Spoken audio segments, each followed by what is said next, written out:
Episode 3 की शुरुआत होती है। सुक्खा डाकू की बाइक का पेट्रोल ख़त्म हो जाता है और वो बाइक से गिर जाता है और वो हाथ में एक पैंट का डिब्बा लिए बाइक को पेल कर सुल्तान के पास में आ जाता है। इसका चेला कहता है, मालिक ये देखो तुम्हारा पोस्टर 5,000 इनाम रखे हैं तुम पर।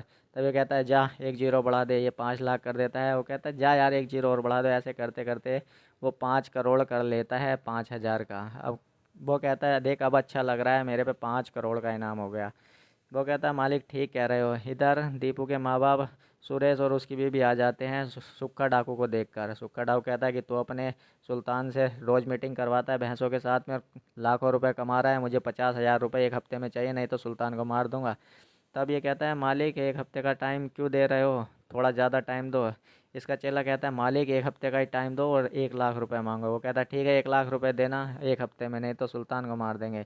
ये खबर सुनकर इनकी डैं भूल जाती है और ये बेचारे दुखी हो जाते हैं। लेकिन तभी दीपू इनके पास में खुशखबरी लेकर आता है कि प्रधान जी ने मुझे तुम्हारे साथ में बुलाया है, शाम को चलना। वो कहता है, ठीक है चलेंगे।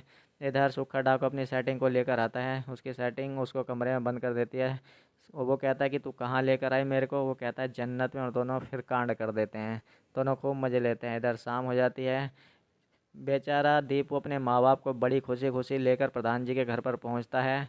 तो उसकी प्रधान जी बड़ी तारीफ़ करते हैं, लेकिन विन्नी उसको चिढ़ाती रहती है। इधर प्रधान जी कहते हैं कि बेटा मैंने तुम्हारी नौकरी लगवा दी है। ये हमारे दामाद जी हैं, इनका पेट्रोल पंप है और वहीं पर तुम्हें नौकरी करनी है। ये खबर सुनकर बेचारे दीपू के तो होश ही उड़ जाते हैं। और इधर इसकी बिन्नी की शादी हो जाती है। बेचारा दीपू नाव में बैठकर दारू पीने लगता है। इसका दोस्त कहता है कि तू टेंशन मत ले, विनी तेरे पास ही आएगी और वो तुझे ही मज़े देगी। वो कहता है, अबे कैसे मज़े देगी, अब तो उसकी शादी हो गई, अब तो उससे कोई और मज़े ले रहा होगा। आज तो उसकी सुहागरात भी है। और इधर विन्नी की सुहागरात पर सीन शिफ्ट हो जाता है। इसका पति धीरे धीरे आगे बढ़ता है और इन दोनों के बीच में रोमांस शुरू हो जाता है। दोनों एक दूसरे से पूरे मज़े लेते हैं और एक दूसरे के साथ में कांड कर देते हैं। अगली सुबह एक आदमी भागा भागा दीपू के पास में आता है। दीपू सोकर उठता है। तब ये आदमी कहता है कि भाई सुल्तान तो मर गया।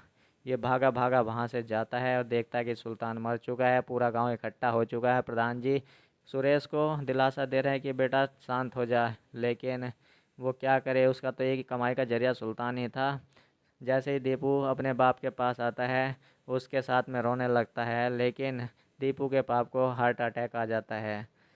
इधर दीपू नाव पर बैठकर सोचने लगता है कि ये मैंने अच्छा नहीं किया, क्योंकि दीपू की सच्चाई सामने आती है। सुल्तान को दीपू ने ही मारा था। दीपू रात को नशे में था और उसने उसके पानी में जहर मिला दिया था, जिसे पीकर सुल्तान की मौत हो जाती है। अब ये बात सुनकर वो बहुत ज़्यादा गिल्टी फील कर रहा था कि मैंने अच्छा नहीं किया और वो नदी में कूद जाता है। यहीं पर ये वेब सीरीज़ का तीसरा एपिसोड ख़त्म हो जाता है।